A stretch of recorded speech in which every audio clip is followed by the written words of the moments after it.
Hey there guys, I'm back to another game review. Today we will be taking a look at the recently released Ratchet and Clank for the PlayStation 4. Ratchet and Clank, a classic PS2 franchise that has made their way onto the PS4. Seriously, debuting in 2002 and 14 years later, they're still kicking. When they initially announced the game and the movie, I was pretty excited. I mean, seeing one of my favorite platforming franchises hit the theaters, hell yeah, I want to see that.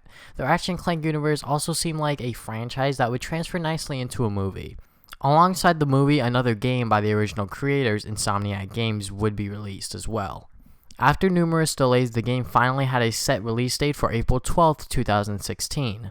Before the release of the game, I was pretty hyped. Since this game is based on the movie, which is based on the first game, this PlayStation 4 title is pretty much a remaster of the first game.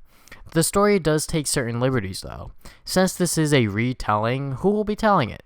No one other than Captain Quark, of course. He pretty much tells his side of the story on how he believes Ratchet and Clank stopped Drek. The best part of the story for myself is that I find it extremely accessible to anyone that is a newcomer or a veteran to the Ratchet and Clank series.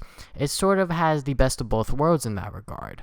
A complaint that I've seen thrown around a lot in terms of the story is character development is non-existent. Ratchet and Clank don't really develop as characters in this game. In the original PS2 game, Ratchet and Clank did not have the most healthy relationship, but in this PS4 title, they are straight up friends from the start. It took that dynamic that they once had and stripped it all away. Also, the Galactic Rangers are so boring and generic.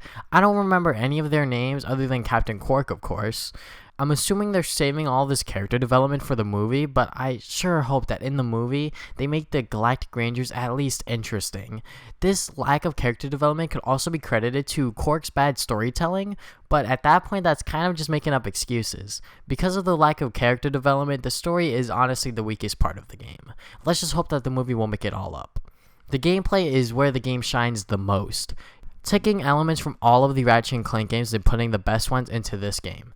Most of the weapons are from previous installments except for the pixelizer, which turns enemies into pixels. All of the weapons are fun to use and a spectacle to watch. I mean, seriously, when you are watching particles fly around as you're fighting, it's amazing. The gameplay isn't just Ratchet running and gunning, but there are some sections where you'll take control as Clank, do some hacking minigames, and the hoverboard races. The Clank sections are extremely fun to play through. Some of the puzzles that you'll solve later in the game are really good. The hacking minigames are also great puzzles that'll take minutes at a time to solve. The hoverboard races are super duper fun. I have never had this much fun playing races in a Ratchet and Clank game like ever. Insomniac Games could honestly make a full game out of the hoverboard races. Leveling up weapons, exploring each planet, it's all here. If you played a Ratchet and Clank game before, this game shouldn't surprise you at all. That isn't necessarily a bad thing, mind you, because if it ain't broke, don't fix it, right? The gameplay is still amazing in all aspects and really addictive. Presentation-wise, the game nails it. Graphics are beautiful, the soundtrack is great, and everything else in between is awesome. Insomniac Games really did take their time with this title.